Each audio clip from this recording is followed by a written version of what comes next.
فاسألوا أهل الذكر إن كنتم لا تعلمون.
Ada yang lainnya. Tingkatan yang paling di bawah adalah Islam. Kemudian tingkatan di atasnya ada al-iman. Dan tingkatan yang lebih tingginya adalah ihsan. Itu derajat. Ihsan, kalau seorang hamba sampai di situ, maka dia sampai di derajat yang paling tingginya. Adalah derajat yang paling tinggi. Baik.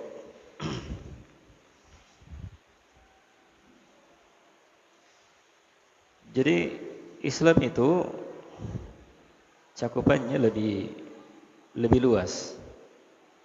Adalah lebih luas. Kenapa? Karena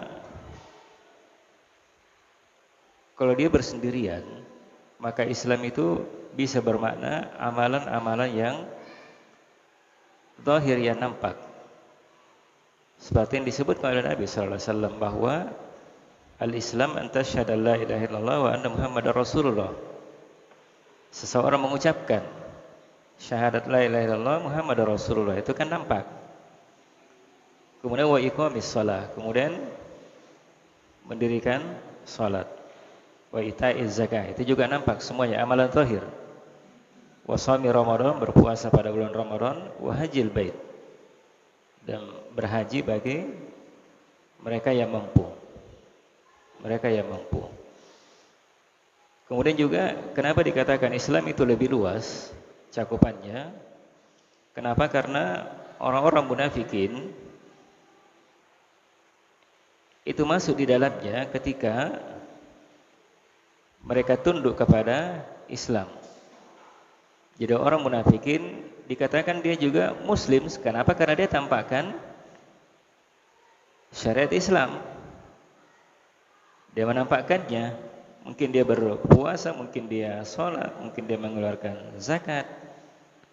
Jika mereka sholat bersama kaum muslimin, kemudian mereka juga mengeluarkan zakat, mereka melakukan amalan-amalan yang zahir, maka kita katakan dia muslim. Ya, kita tidak bisa katakan dia munafik. Kenapa? Karena di dalam hatinya kan kita tidak tahu. Tapi secara zahirnya yang nampak, maka kita katakan mereka sebagai muslim. Tetapi di akhirat mereka berada di neraka paling bawah.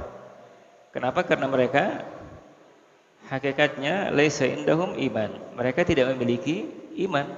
Karena dalam hatinya dia tidak mengimani Islam. Dia beriman kepada Islam. Tidak ada keimanan. Mereka tidak memiliki keimanan. Hanya secara yang nampak saja.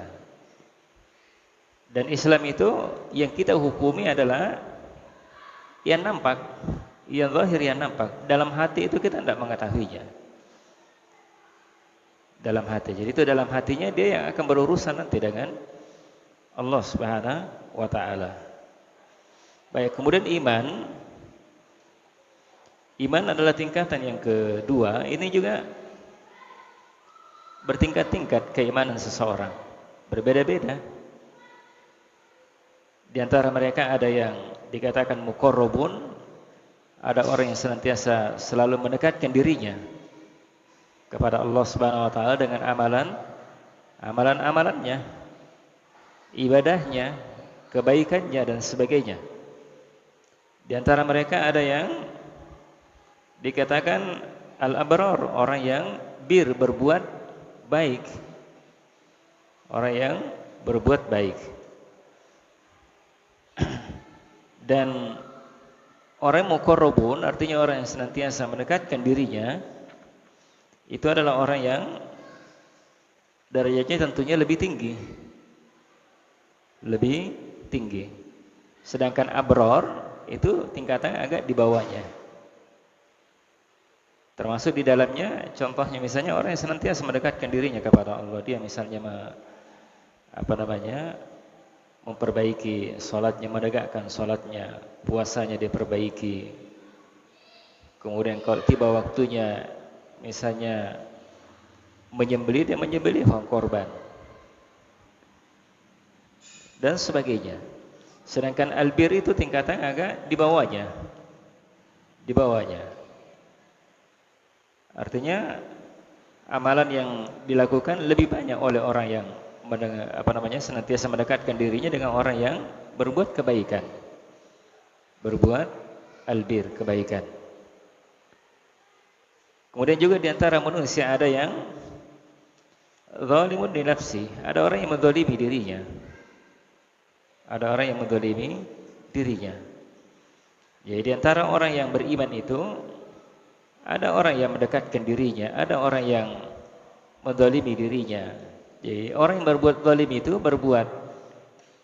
mungkin dia berbuat kesalahan, atau mungkin dia misalnya berbuat zalim, misalnya mengganggu tetangganya, atau mungkin misalnya mengambil hak orang lain dan sebagainya. Itu kan termasuk di dalamnya zalim, atau mencela misalnya saudaranya, kemudian berdusta atau menggibai saudaranya, itu zalim juga namanya. Ada berbuat zalim. Maka ada di antara mereka orang yang seperti ini tidak kita katakan bahwa keimanan mereka tidak ada. Tetapi semakin banyak dia berbuat dosa, berarti keimanannya semakin berkurang tentunya. Semakin berkurang. Kemudian juga ada di antara mereka yang termasuk di dalamnya zalim itu adalah orang yang melakukan dosa besar. Melakukan dosa besar selain daripada kesyirikan. Dosa kesyirikan. Dosa-dosa besar itu banyak. Jadi apa saja yang mendapatkan ancaman dari laknat Allah Subhanahu wa taala, mendapatkan ancaman dengan dimasukkan dalam neraka. Kemudian Allah Subhanahu wa taala benci kepadanya dan sebagainya. Maka semua itu bagian daripada dosa besar. Dosa besar. Jadi termasuk di dalamnya misalnya uququl walidain, durhaka kepada kedua orang tua. Ini memang dengan tegas disebutkan oleh Nabi sallallahu alaihi wasallam termasuk di antara dosa besar. Adalah dosa besar. Begitu pula yang lainnya. Misalnya Namimah suka mengadu domba saudaranya. Ini juga bagian disebutkan oleh Nabi sallallahu alaihi wasallam, menunjukkan bahwa namimah itu juga bagian daripada dosa besar. Adalah bagian dosa besar. Masih banyak yang lainnya. Dia mukmin tetapi keimanannya tentunya kurang. Adalah tentunya berkurang. Ini disebutkan oleh Allah Subhanahu wa taala di dalam surah Fatir. Tsumma awrasnal kitabal ladzina istafaina min ibadina. Kemudian kami mewariskan Alkitab itu kepada orang-orang yang kami pilih dari hamba kami. Jadi mereka orang-orang yang melaksanakan, mengamalkan, mempelajari, mengamalkan kandungan dari Al-Quran dan juga mengikuti Nabi-Nya Muhammad sallallahu alaihi wasallam, maka itu adalah orang-orang yang dipilih oleh Allah Subhanahu wa taala. Itu adalah orang-orang yang dipilih oleh Allah Subhanahu wa taala. Di antara mereka orang-orang yang mengikuti Alkitab atau Al-Quran dan juga mengikuti Nabi-Nya Muhammad sallallahu alaihi wasallam, di antara mereka ada orang zalimul li nafsi, ada orang yang menzalimi dirinya. Inilah orang yang berbuat dosa, kezaliman, kemungkaran dan sebagainya. Wa minhum muqtasidun, dan di antara mereka ada yang muktasid, mencukupkan dirinya. Artinya dia mencukupkan dirinya, dia hanya sekadar melakukan kewajiban-kewajiban saja. Dia sholat, dia berpuasa, dia menafkahi keluarganya, yang kewajibannya. Tapi sunnah-sunnahnya ya dia telantarkan. Ini hanya orang yang mencukupkan dirinya saja. Di antara mereka wa minhum sabiqum bil khairati biidznillah. Di antara manusia orang-orang yang beriman, karena dikatakan kami mewariskan kitab itu kepada orang yang kami pilih dari hamba kami. Berarti orang yang menzalimi dirinya Allah katakan hamba kami. Berarti masih masuk orang yang beriman namanya. Orang yang mencukupkan dirinya dengan kewajibannya juga, hanya kewajiban saja dia lakukan, juga dianggap oleh Allah Subhanahu wa taala sebagai hambanya. Dan di antara manusia juga sabiqum bil khairat, ada orang yang berlomba-lomba di atas kebaikan. Ini juga dianggap sebagai hamba Allah Subhanahu wa taala. Dzalika huwal fadlul kabir. Itulah keutamaan yang diberikan oleh Allah Subhanahu wa taala kepada orang-orang yang dikehendaki oleh Allah Subhanahu wa taala. Baik. Kemudian yang ketiga, tingkatan yang paling tinggi di dalam agama adalah al-ihsan. Ihsan. Jadi ihsan adalah ayyuhsinal abadu fima bainahu wa bainallahi fi ibadatillah. Jadi seseorang itu berbuat ihsan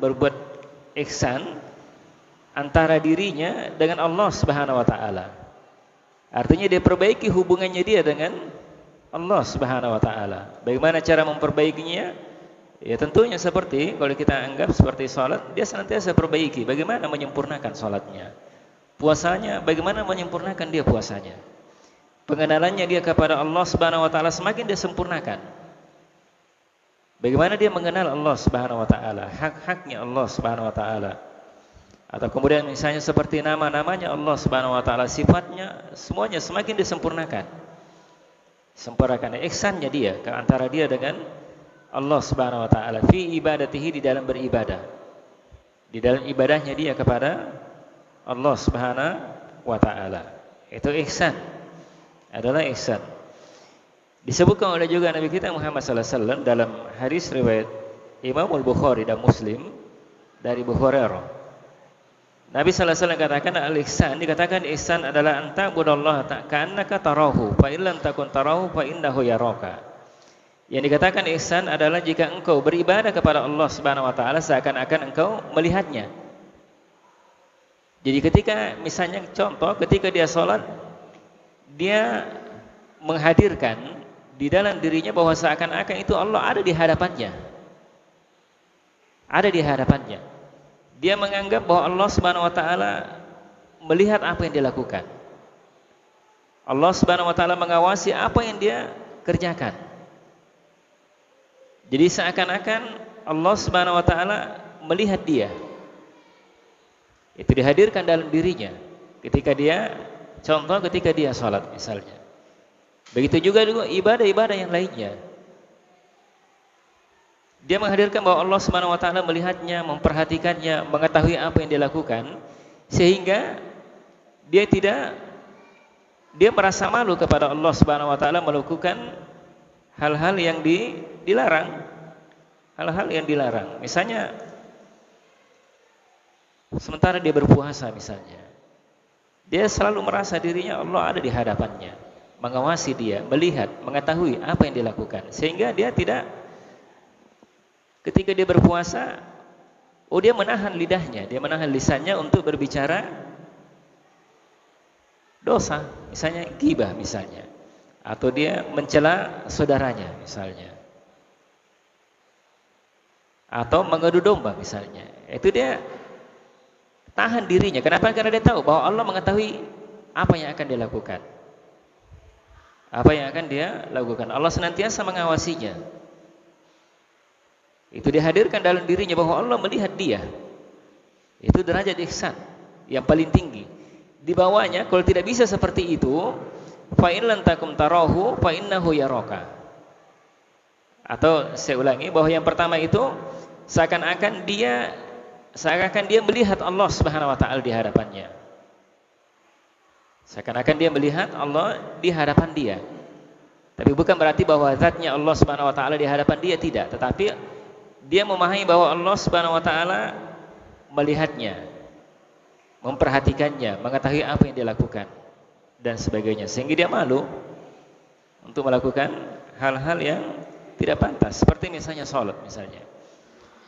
Ketika dia sudah angkat tangannya Allahu Akbar, dia letakkan tangan kanannya di atas tangan kirinya. Ini maknanya merendahkan dirinya di hadapan Allah Subhanahu wa taala, sehingga dia tidak melakukan hal-hal yang tidak diinginkan. Dia malu misalnya dia menoleh ke kanan, ke kiri dia melihat, atau dia melihat ke atas, karena itu kan dilarang.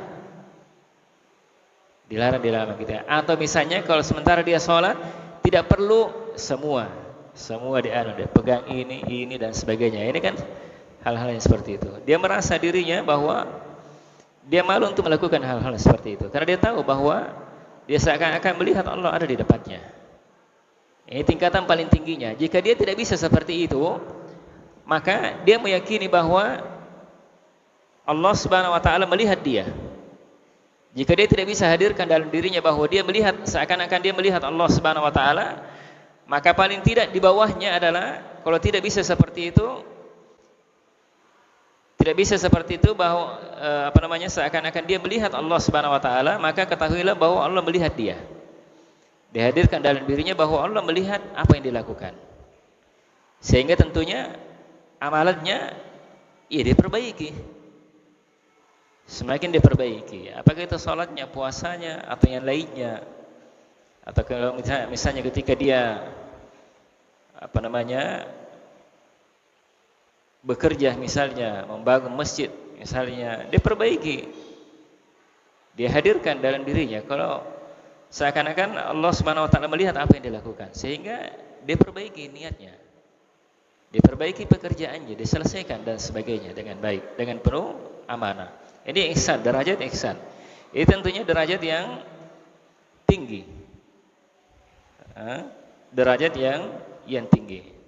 Artinya seakan-akan di sisi dia memiliki ilmu yang yakin. Artinya dia yakin betul bahwa Allah Subhanahu wa taala melihat dirinya dimanapun dia berada, sehingga dia tidak melakukan tentunya perkara yang dilarang oleh Allah Subhanahu wa taala. Itulah yang menjadikan dia tidak melakukan apa yang dilarang oleh Allah Subhanahu wa taala, karena dia merasa dirinya senantiasa diawasi oleh Allah Subhanahu wa taala. Itu derajat ihsan.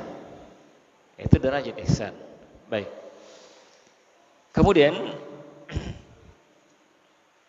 berikutnya adalah arkanul Islam, rukun Islam.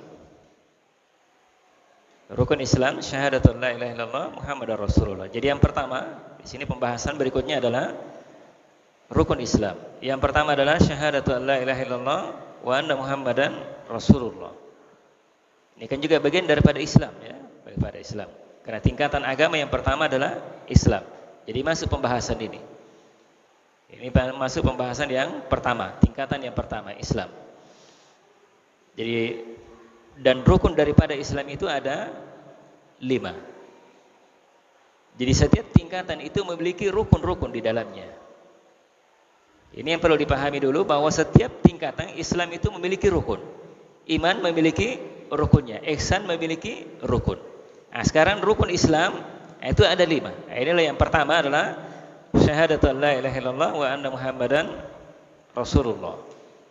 Ya, persaksian bahwa tidak ada ilah, tidak ada Tuhan selain kecuali Allah Subhanahu wa taala, dan Muhammad adalah Rasul Allah Subhanahu wa taala. Baik. Kemudian dijelaskan tentang maknanya dan dalil-dalilnya. Disebutkan oleh Syekh Muhammad bin Abdul Wahhab bahwa arkanul islami khamsah. Rukun Islam itu ada 5. Syahadatu la ilaha illallah wa anna Muhammadar Rasulullah. Ini yang pertama. Yang kedua wa iqamus shalah, mendirikan salat. Wa ita'uz zakat, ini yang ketiga, mengeluarkan zakat. Wa shaum Ramadan, berpuasa pada bulan Ramadan, ini yang keempat. Wa hajjul baitil haram, dan melaksanakan ibadah haji di Al-Haram, yaitu di Ka'bah, di Baitul Haram. Baik, di antara disebutkan pendalilannya disebutkan oleh Allah Subhanahu wa taala dalam surah Ali Imran tentang syahadat, persaksian. Jadi seorang harus bersaksi bahwa tidak ada Tuhan selain Allah Subhanahu wa taala dan Muhammad adalah Rasul Allah. Dalilnya syahadat ini disebutkan oleh Allah Subhanahu wa taala surah Ali Imran ayat 18. Syahidallahu annahu la ilaha illa huwa. Jadi Allah bersaksi bahwa sesungguhnya Dia tidak ada Tuhan, tidak ada ilah kecuali Allah Subhanahu wa taala, kecuali Dia. Dan malaikat wal malaikatu, dan juga para malaikat juga bersaksi. Malaikat juga bersaksi bahwa tidak ada Tuhan yang berhak disembah kecuali hanya Allah Subhanahu wa taala. Wa ulul ilmi, orang-orang yang memiliki ilmu juga bersaksi. Juga bersaksi. Yang memiliki ilmu di situ adalah ilmu syariat tentunya. Ilmu syariat. Orang-orang yang memiliki ilmu syar'i itu juga bersaksi bahwa tidak ada ilah, tidak ada Tuhan yang berhak disembah kecuali hanya Dia, Allah Subhanahu wa taala. Semuanya bersaksi qa'iman bil qist. Semuanya bersaksi dengan adil. Dengan adil. La ilaha illa huwal azizul hakim. Azizul hakim. Tidak ada ilah Tuhan yang berhak disembah kecuali Dia, Al-Azizul Hakim, yang Maha Perkasa lagi Maha Bijaksana. Jadi Islam itu tidak akan bisa tegak kecuali dengan rukun-rukunnya. Tidak bisa tegak Islam itu kecuali dengan rukunnya yang 5 yang disebutkan tadi. Apabila hilang rukun itu, maka Islam itu tidak bisa tegak. Islam itu tidak bisa tegak kalau tidak ada syahadat, walaupun tegak yang lainnya. Begitu pula Islam juga tidak bisa tegak kalau misalnya dia bersyahadat, dia mengeluarkan zakat tapi tidak sholat. Ini juga tidak bisa tegak karena ini rukun namanya, rukun.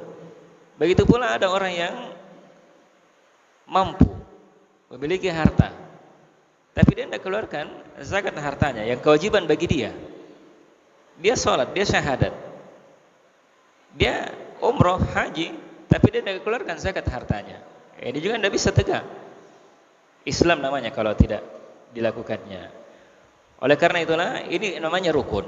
Adapun syariat yang lainnya itu adalah ketaatan yang akan menyempurnakan rukun ini.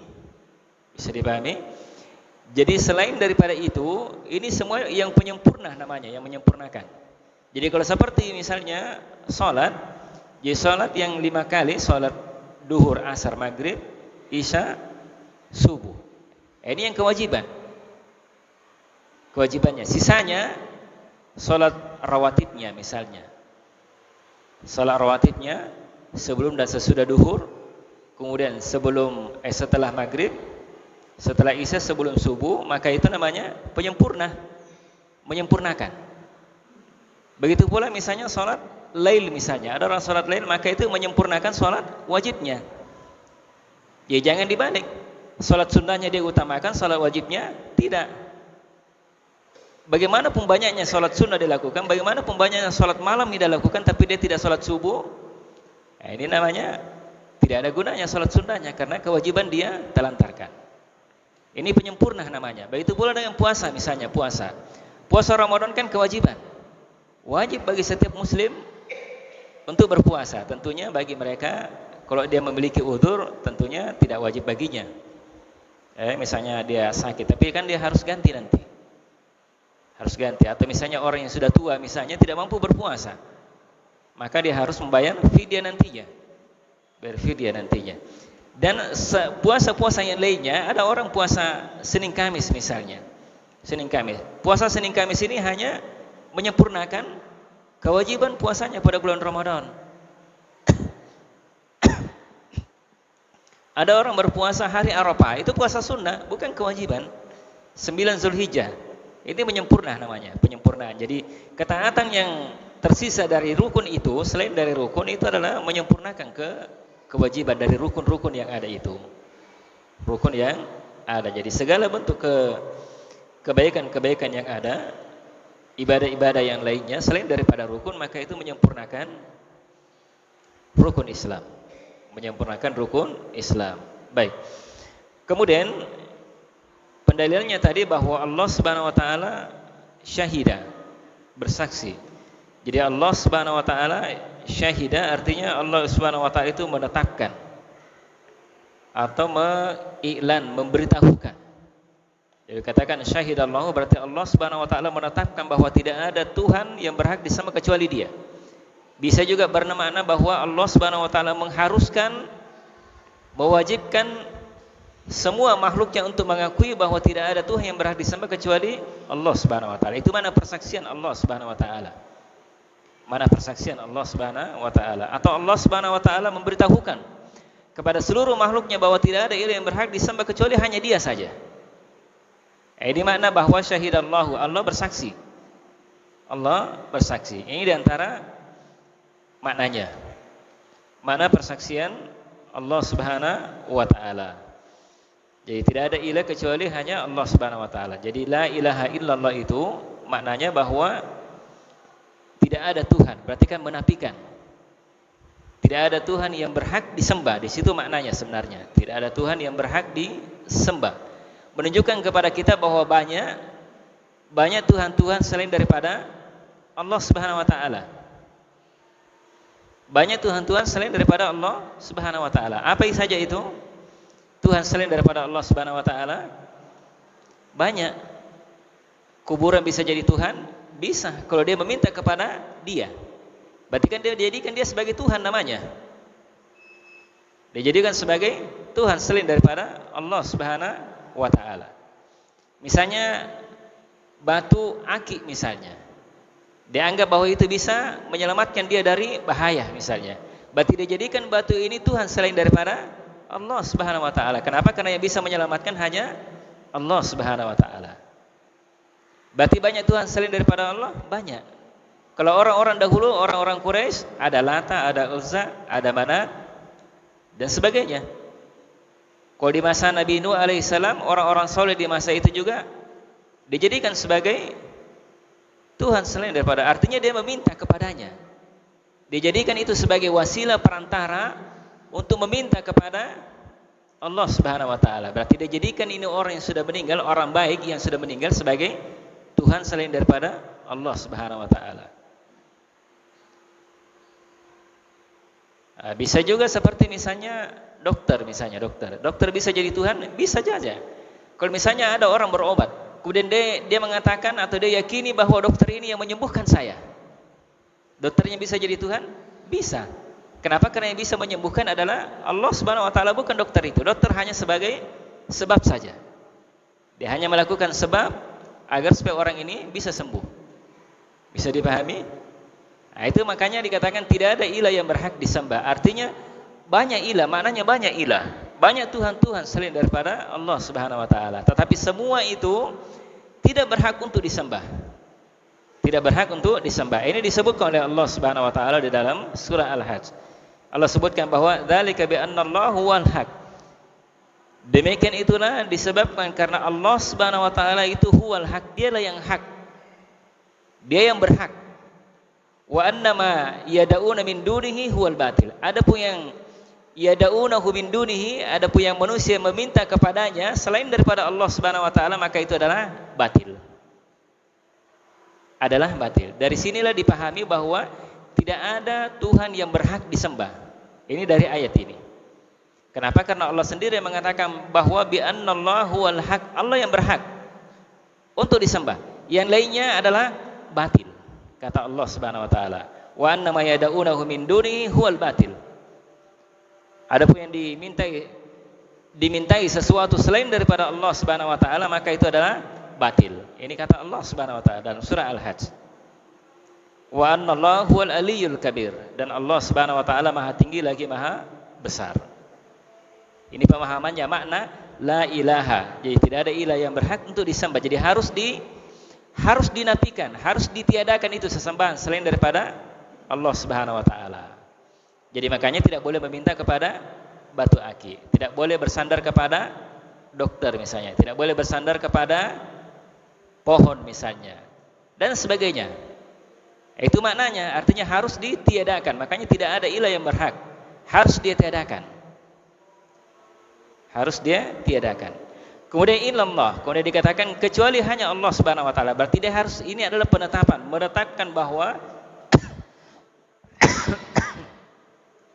menetapkan bahwa Allah Subhanahu wa taala semata-mata yang berhak disembah. Artinya setelah ditiadakan, dia tiadakan bahwa yang lain itu tidak berhak untuk disembah. Itu tidak cukup. Harus ditetapkan bahwa yang berhak disembah hanya Allah Subhanahu wa taala.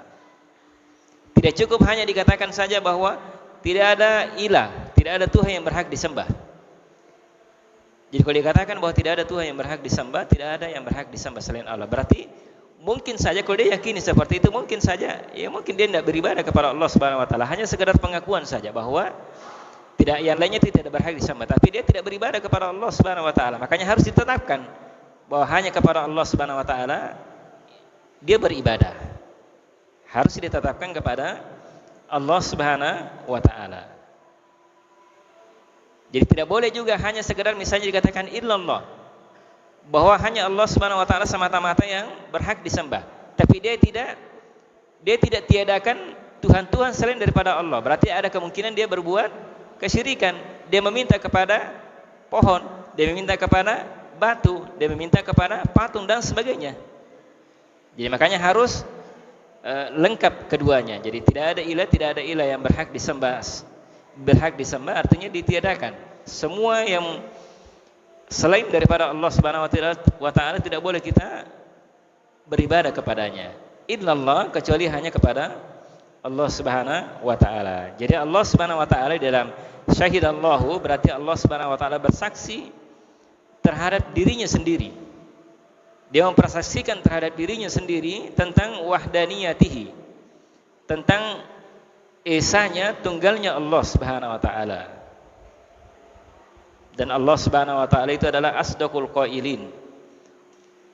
Orang yang berbicara tetapi pembicaraannya yang keluar itu adalah asdaq, paling benarnya, tidak mungkin berdusta.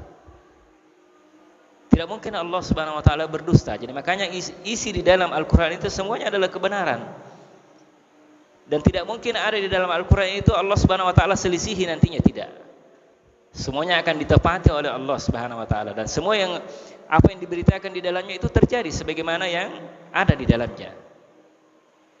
Ada di dalamnya. Baik. Begitu pula para malaikat. Para malaikat juga bersaksi bahwa tidak ada ilah kecuali Allah Subhanahu wa taala. Tidak ada Tuhan yang berhak disembah kecuali Allah Subhanahu wa taala. Dan malaikat adalah alam tersendiri, alam gaib bagi kita. Jadi kita tidak bisa melihat kecuali yang diizinkan tentunya oleh Allah Subhanahu wa taala. Jadi dia alam yang Allah Subhanahu wa taala ciptakan. Jadi malaikat itu diciptakan oleh Allah Subhanahu wa taala untuk beribadah. Dia adalah makhluk Allah Subhanahu wa taala yang mulia, dimuliakan oleh Allah Subhanahu wa taala. Mereka itu bertasbih siang dan malam, tidak pernah merasa capek, lelah, tidak. Itu para malaikat seperti itu. Jadi memang kemudian juga Allah Subhanahu wa taala ciptakan para malaikat untuk melaksanakan sebahagian perintah Allah Subhanahu wa taala. Perintah Allah Subhanahu wa taala, kan ada malaikat Israfil yang memang ditugaskan meniup trompet. Jadi dia disiapkan, selalu melihat, disiapkan trompetnya, sudah disiapkan untuk meniup trompet. Ketika datang perintah Allah Subhanahu wa taala, ditiup. Ada malaikat khazanatu jahannam, penjaga neraka ada. Ada di dalam Al-Qur'an juga dikatakan malaikat pencabut nyawa, malakul maut. Itu kan malakul maut yang melaksanakan tugas itu. Tapi atas perintah Allah Subhanahu wa taala.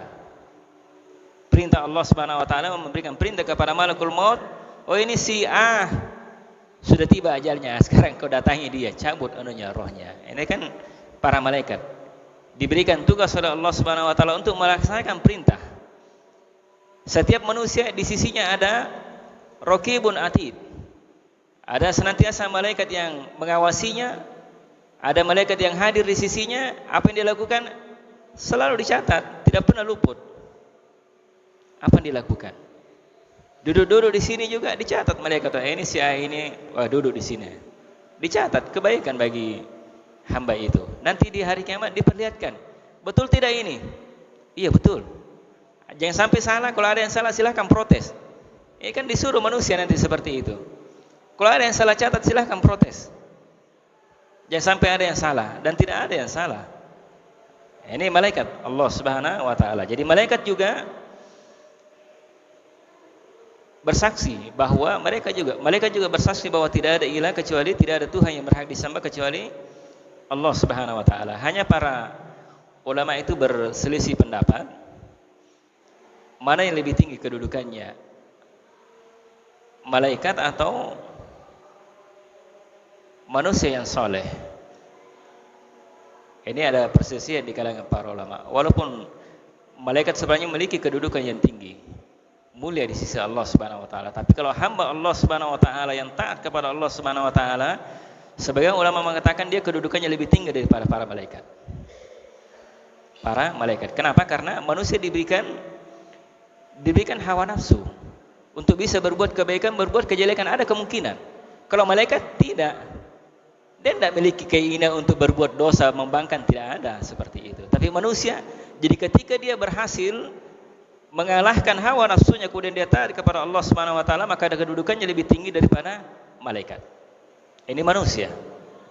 Adalah manusia. Baik. Begitu pula ulul ilmi. Para yang memiliki ilmu. Memiliki ulul ilmi di situ, pemilik ilmu di situ ada dua. Malaikat tadi sudah. Yang pertama malaikat. Kemudian yang kedua adalah pemilik ilmu dari kalangan manusia. Dari kalangan manusia. Ini bersaksi. Tapi tentunya adalah mereka yang memiliki ilmu syar'i tentunya. Ini juga bersaksi. Jadi orang-orang yang memiliki ilmu dari kalangan dari manusia itu, dia bersaksi tidak pernah bersaksi kecuali hanya kebenaran saja. Kecuali hanya kebenaran saja. Beda dengan orang-orang yang tidak memiliki ilmu. Orang-orang yang tidak memiliki ilmu itu persaksiannya tidak dianggap. Tidak dianggap persaksiannya mereka. Yang dianggap persaksiannya disebutkan oleh Allah Subhanahu wa taala ulul ilmi. Ini merupakan menunjukkan bahwa orang yang memiliki ilmu itu memiliki kedudukan yang tinggi, memiliki kedudukan yang mulia. Kenapa? Karena Allah Subhanahu wa taala menggandengkan persaksian Allah Subhanahu wa taala, persaksian malaikat dengan persaksian dia, orang yang memiliki ilmu itu. Menunjukkan bahwa persaksiannya orang-orang yang memiliki ilmu dari kalangan makhluk itu dianggap oleh Allah Subhanahu wa taala. Juga menunjukkan keutamaannya, kemuliaannya makhluk itu. Kedudukannya. Karena apa? Karena diakui oleh Allah Subhanahu wa taala. Tapi tentunya adalah orang-orang yang memiliki ilmu syar'i. Ilmu syar'i. Adapun ilmu-ilmu dunia diakui oleh Allah Subhanahu wa taala atau tidak? Tidak diakui. Kenapa? Karena orang-orang yang memiliki ilmu apa misalnya perkapalan misalnya, ilmu astronomi misalnya, di antara mereka banyak di antara mereka yang ingkar kepada Allah Subhanahu wa taala. Ada yang kufur kepada Allah Subhanahu wa taala. Ya. Sedangkan orang yang memiliki ilmu syar'i tidak. Jadi tidak bisa dikatakan mereka walaupun mereka mungkin memiliki ilmu, mereka memiliki kemajuan bisa membuat pesawat, membuat mobil, membuat senjata nuklir dan sebagainya. Apakah mereka secara mutlak dikatakan ahlul ilmi? Tidak. Allah Subhanahu wa taala hanya menganggap bahwa yang dianggap oleh Allah Subhanahu wa taala pemilik ilmu adalah ilmu syariat. Adalah ilmu syariat. Ini yang disebutkan di dalam ayat ini. Baik. Kemudian qaiman bil qis. Jadi mereka itu qaiman bil qis. Artinya mereka itu berbuat adil. Artinya bahwa Allah Subhanahu wa taala itu adil, qaimun bil adli fi kulli syai'in. Dia adil pada segala sesuatunya. Dan Allah Subhanahu wa taala itu cinta kepada orang yang berbuat keadilan. Jadi makanya bagi orang yang memberikan salam, ini kan kalau ada orang non muslim misalnya memberikan salam kepada kita, karena ada sebagian orang muslim kalau kita ketemu dia katakan assalamualaikum. Sekarang apa yang harus kita jawab? Karena Nabi kan memberikan pesan kepada kita bahwa jika ada orang non muslim memberikan salam kepadamu bahwa assamu alaika, kecelakaan bagimu, maka jawab saja alaikum, ya kamu juga, atau jawab wa alaikum. Tapi sekarang kan sebagian orang ya non muslim kalau kita ketemu dia katakan assalamualaikum, keselamatan untuk kamu. Sekarang apa yang harus kita lakukan?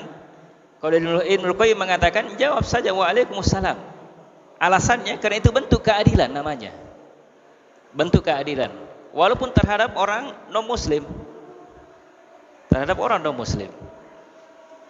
Jadi Allah Subhanahu wa taala cinta kepada orang-orang yang berbuat keadilan.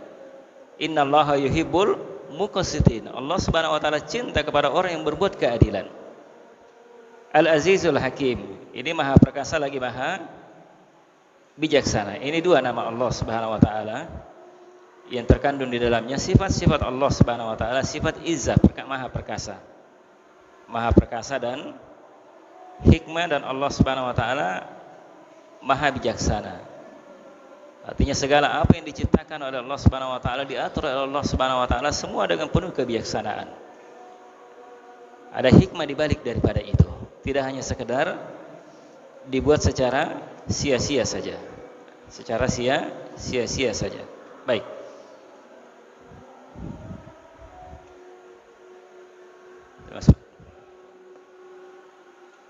Baik, sudah hampir masuk waktu saya kira.